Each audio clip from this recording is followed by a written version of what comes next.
If you've ever tried to think positive and ended up feeling more frustrated, disconnected, or exhausted, this episode is for you.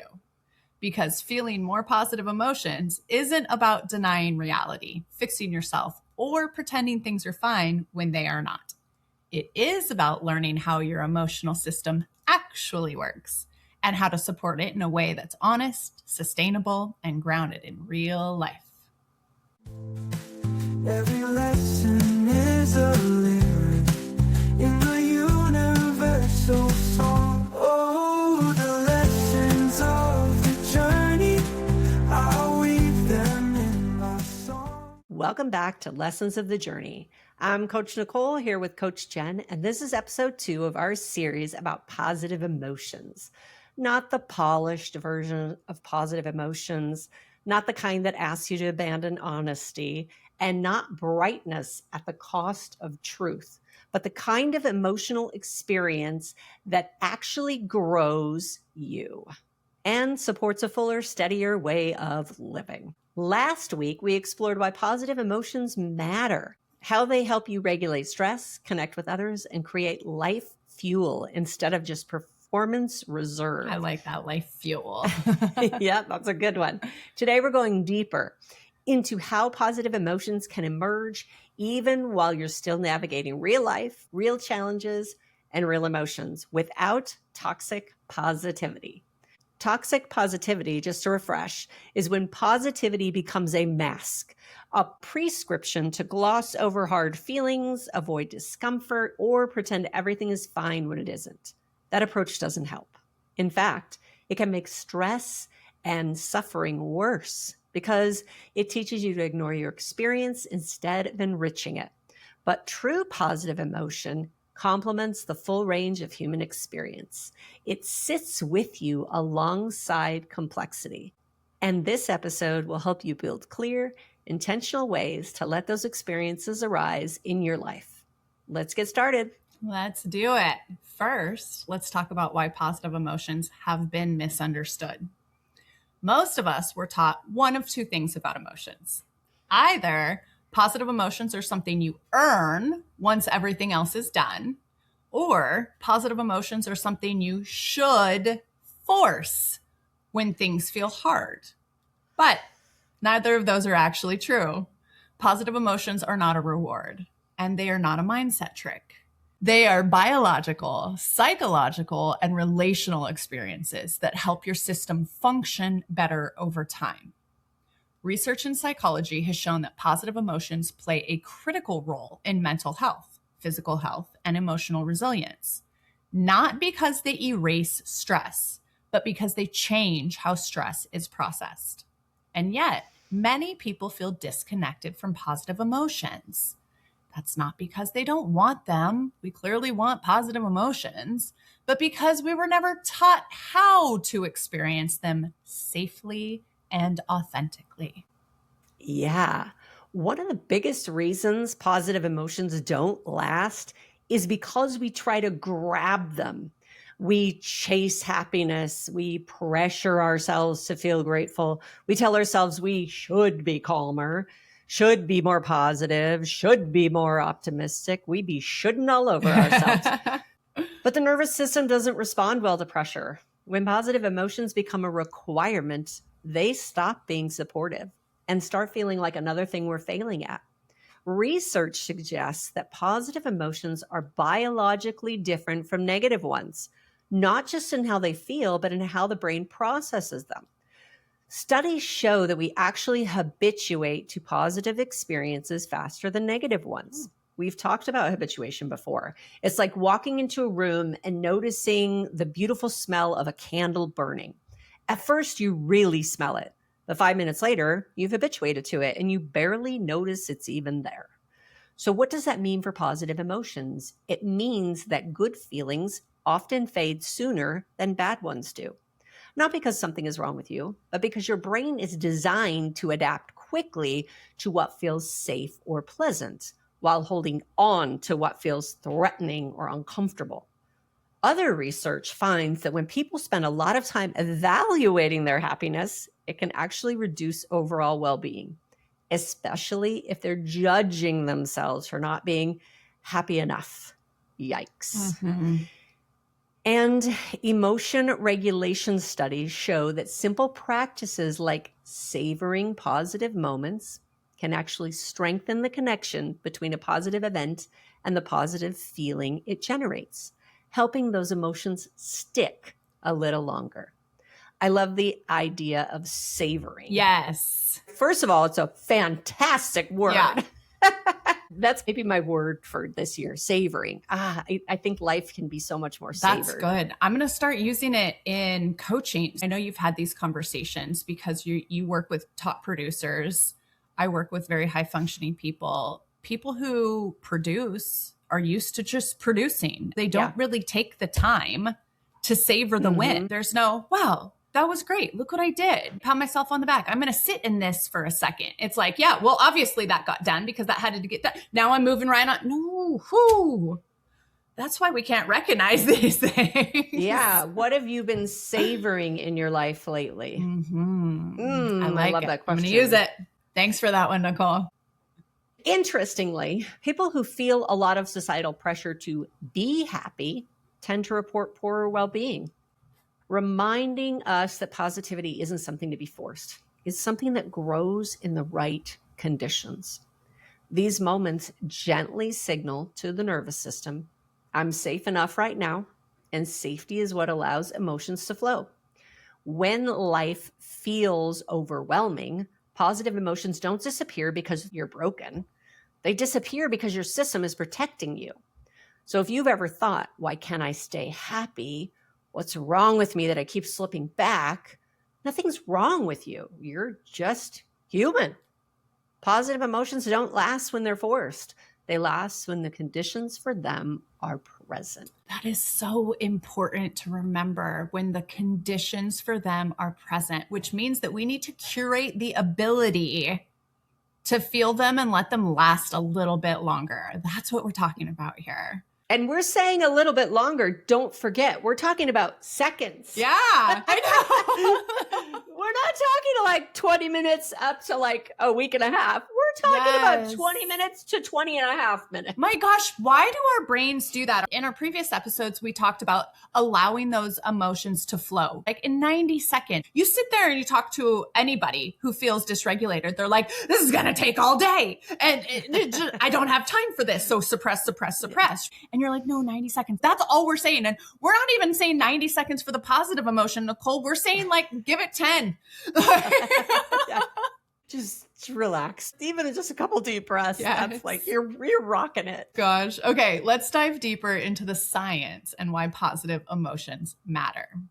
One of the most well-researched frameworks for understanding positive emotions comes from the psychologist Barbara Fredrickson, who developed what's called the broaden and build theory. Her findings were published in the Review of General Psychology in 1998. We're not talking about new information here, folks. In simple terms, her research shows that negative emotions narrow your focus. Think about survival, threat, urgency. We're focused on living here. Positive emotions broaden your awareness, your mentality, emotionally, relationally. When you experience positive emotions like calm, joy, interest, gratitude, or love, your brain literally becomes more open. You see more options. You think more creatively. You connect more easily with others. I call that being in the flow. Over time, these broaden moments build internal resources, hence the broaden and build theory. Emotional resilience, coping skills, stronger relationships, and even physical health benefits can all be built. Importantly, Fredrickson's research also shows that positive emotions can help undo the physiological effects of stress. Helping heart rate, blood pressure, and nervous system activation return to baseline more quickly after challenging experiences. This is why positive emotions aren't extra. They're regulatory. Oh, I love this. I'm taking this to my children today. Mic drop, baby. I'll be honest. I thought they were just extra. I'm learning so much. Okay, let's talk about why do we resist positive emotions? Because a lot of us do. And I know I've fallen into this too. Here's something that doesn't get talked about enough. Sometimes people don't resist positive emotions because they don't want them. They resist them because they don't feel safe. Been there. Yeah, so there are several reasons for this. One is a negativity bias. The human brain has a natural tendency called negativity bias. Basically, our brains are wired to notice what's wrong or threatening faster than what's good or safe. And this isn't because humans are naturally pessimistic. It's actually an evolutionary survival mechanism. Think about it. For our ancestors, spotting a predator, spoiled food, or a social threat could literally mean life or death. Over time, our brains became finely tuned to detect danger and focus on problems first. Positive experiences, like finding a fruit tree or enjoying a sunny day, were nice, but they weren't urgent in the same way. That means today, even when we're safe, our brains still pay more attention to negatives. We might ruminate on a critique, notice what went wrong in a conversation, or dwell on a stressful situation, often faster than we notice moments of joy, calm, or connection. Understanding this helps explain why it can feel harder to access positive emotions naturally. It's not a flaw, it's a feature of how our brains were built. The good news, because we understand it, we can train our attention to notice and savor positive experiences, balancing out that natural bias over time. We have to get better at it. It's a muscle, you guys. We got to work it. Another reason we may not feel safe with positive emotions is emotional conditioning. If you grew up hearing, don't get your hopes up, life isn't fair, be realistic, you may have learned that joy or hope leads to disappointment. So your system learned to stay guarded. Lastly, you may not feel safe with positive emotions because of nervous system familiarity. For people who have lived with chronic stress, calm can feel unfamiliar, even unsettling. Oh, your system may associate intensity with safety and quiet with vulnerability. Oh, and we don't like vulnerability, do we? No, but this isn't weakness, it's adaptations. Understanding this removes shame and opens the door to gentler approaches. I am glad to have heard that, and I'm mad to have heard that at the same time. Yeah, check for me, all three things. I'm like, oh no. I'm like, oh yeah, there was that time in my life where it was because of that. And then there was that other time in my life where it was because of that. And then regularly nervous system familiarity. I mean, geez, is my box that I live in dysregulation? Am I comfortable with dysregulation? Oof, that's a tough pill to potentially swallow. And I'm looking at that. I think a lot of our listeners can probably connect with this too. We're sitting here like, yep. Sorry. So here's one of the most important reframes in this entire episode. You ready? Positive emotions are not about chasing a mood. Where's a good mood? Is it around this corner? Is it around that corner? Is it in that store? If I do this, it'll happen. And if I don't do that, yeah. They're not a shortcut to happiness, a goal you have to hit, or a performance you have to maintain. There's something much more subtle, yet far more powerful.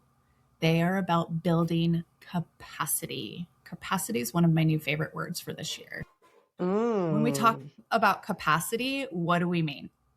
It's the ability to hold a full spectrum of emotions without getting stuck in any one state. It means you can feel joy and sadness. The excitement of a win and the ache of a loss can exist together. It means you can feel calm and frustration. You can feel a sense of peace even while honoring something frustrating you're going through. It means you can feel gratitude and anger. You can appreciate what's good in your life without denying frustration or injustice. Toxic positivity often sneaks in and says, use positive emotions to get away from discomfort. Whereas healthy emotional regulation says, use positive emotions to support yourself while discomfort exists. Oh my gosh, that's a huge difference. A regulated system can say, this is hard, and I can still breathe. I am grieving, and I can still feel moments of warmth. I am angry, and I can still feel grounded. Positive emotions are not an escape hatch. They are a support beam. They help your system stay flexible instead of rigid, present instead of overwhelmed, and connected instead of shut down. You are so on point here. Wow. And psychological research on emotional flexibility shows that people who develop this capacity, the ability to experience a wide range of emotions, and I want to say a depth of emotions without trying to eliminate the negative, tend to have better mental health outcomes than those who focus on feeling happy all the time. They're more resilient, better at navigating stress, and more connected to others. In contrast, when people try to force themselves to feel happy constantly, they often feel frustration, shame, or inadequacy. Happiness becomes a measure of performance, not an experience. Positive emotions stop supporting you. They start pressuring you. The goal then isn't to feel good constantly. The goal is to feel supported enough to feel honestly. Whatever that honesty is, that's the real work of emotional growth. Noticing your emotions, allowing them, and letting positive states expand the space in which you can exist. Here's the key. Positive emotions don't cancel out negative ones. They increase your capacity to experience both. They give your nervous system a break, your mind a broader perspective. Think that broaden build theory, and your relationships a deeper connection. They aren't magic pills. They are the scaffolding that allows you to meet life as it is, fully, resiliently, and with clarity. So the next time you feel a small spark of joy, calm, or gratitude, notice it. Hold it for a moment, seconds. Let it coexist with whatever else you're feeling. Every time you do this, you're strengthening your emotional capacity.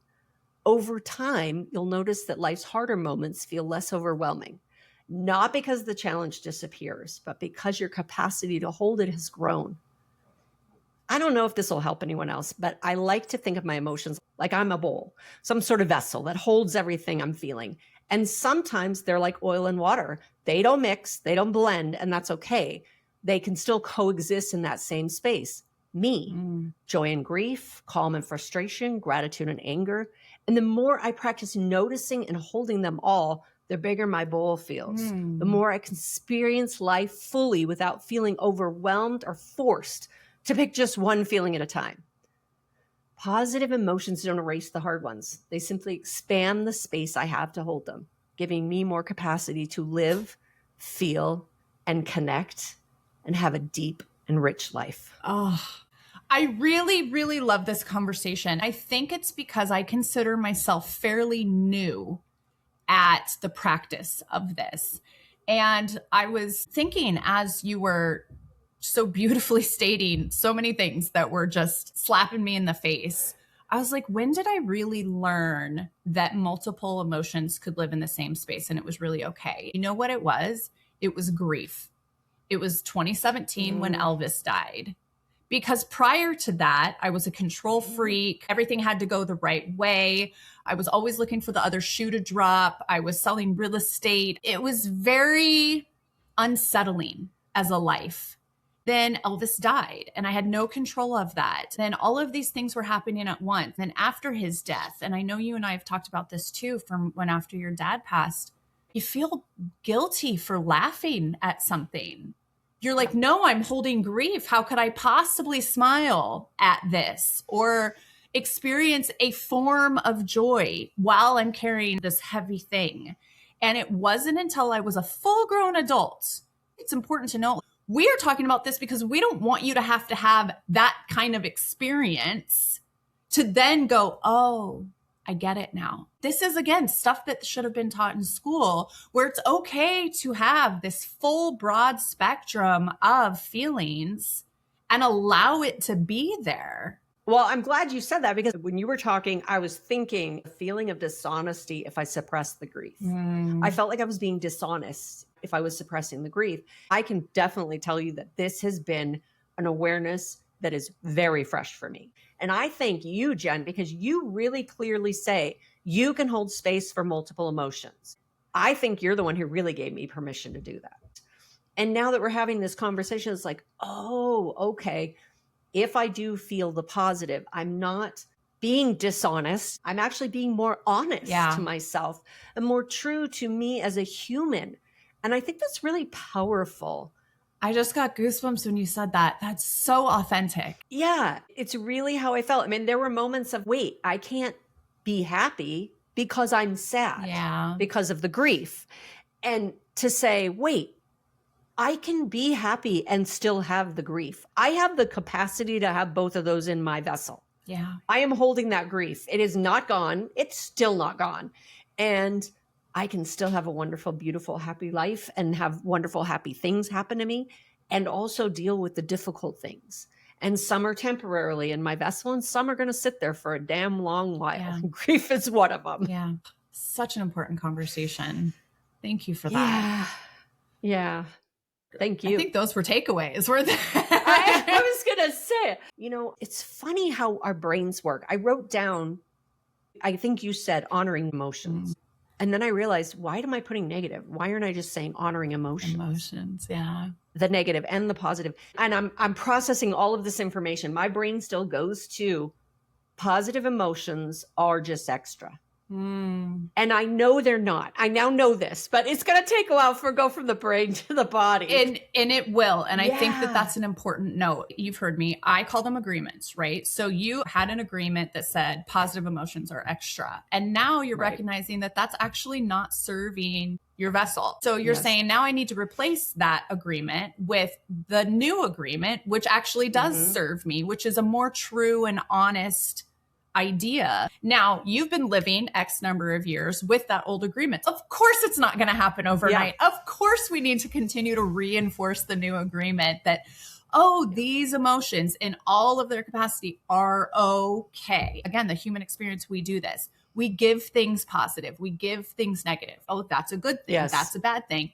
That's us. That's not anything else other than us judging our own experience. And so I love what your correction was. It's just an emotion. It's one of many on the wheel. We are continuing the full life of emotions, and they are not good or bad. They just are. And what we do with them is why this conversation is important. So thank you. This is so good. Yeah, I think being able to hold multiple emotions is what I've been working on for a couple of years. But the concept of positive emotions, not just being extra, I'm like a couple days in, y'all. Like the research for these episodes has been beautiful. I love this. I am so excited that this is our conversation. Oh, yes. This is good stuff. Questions? Okay, I'm going to let you go first this time. Because we're sharing this year. No, I don't mind if you majority of the time go first. I don't care. You got to get some pressure off of me because I'm always like, what's she going to ask me? I know. So this is inspired by 11-year-old PJ who wants to tell the story of every scar he's ever had on his body in 11 years. What is your best scar story? Best scar story. Okay. I want to say I was about Stella's age, like 8 or 9. I cut here. They were cement steps. I fell down. I hit the corner of it and it sliced me. And I remember my parents taking me to the emergency room. I remember watching, because they didn't knock me out. They just numbed me. They like gave me a shot of numbing. And I remember watching them. And I'm a little girl. So this is terrifying. I'm watching them thread. Oh my gosh. And I'm like, what is happening? What is happening? Oh no. And I was like really freaked out. And that's why I have a thing. I know a lot of ladies like to take away their wrinkles on their forehead. I'm like, you know what? I earned these. There we go. They're going to always be there.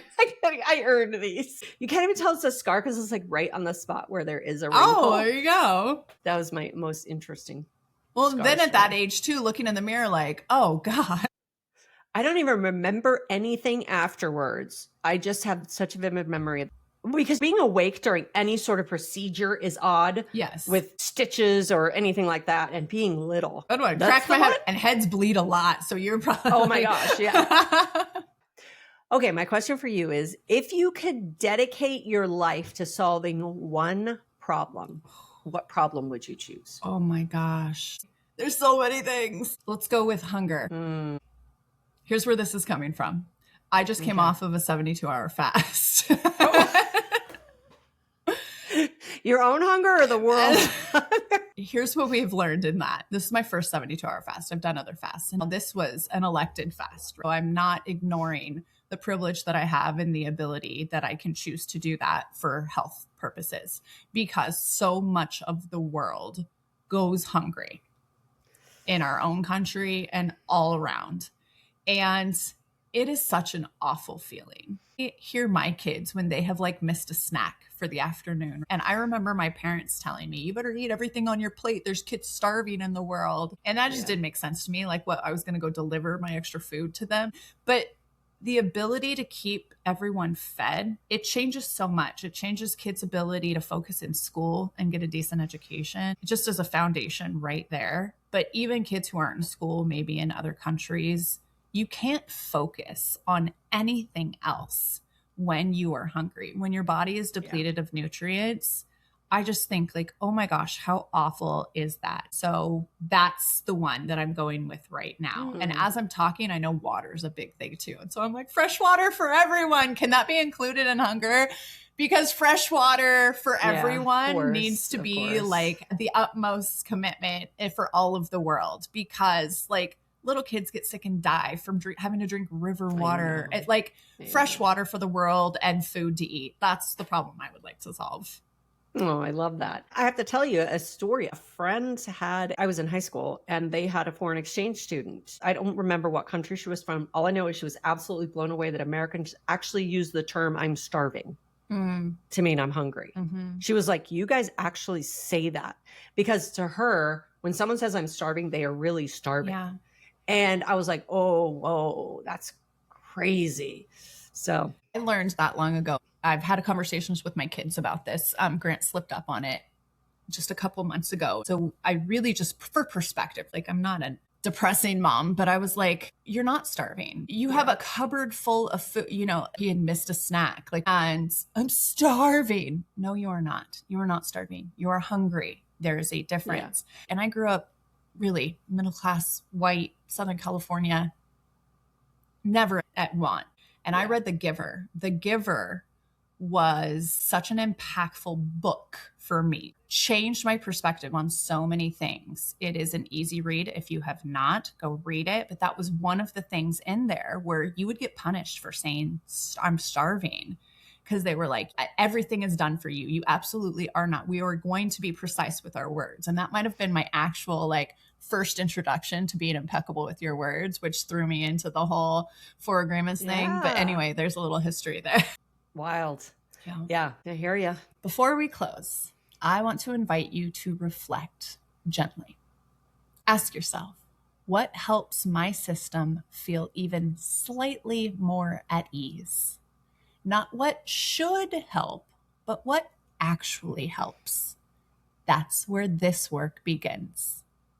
In our next episode, How to Build Positive Emotions That Actually Last, we will move from understanding into practice. We'll explore simple, realistic tools for increasing your capacity to experience positive emotions, not by forcing happiness, but by supporting your nervous system and honoring what you're truly feeling. If this episode resonated with you, I'd invite you to pause for a moment and notice what stood out. And if you know someone who's been feeling emotionally exhausted or stuck in the pressure to stay positive, consider sharing this episode with them. Thank you for being here with us on Lessons of the Journey. Your willingness to listen, reflect, and feel deeply matters more than you know. We'll continue this conversation together next time. Bye, everybody. Write your lines with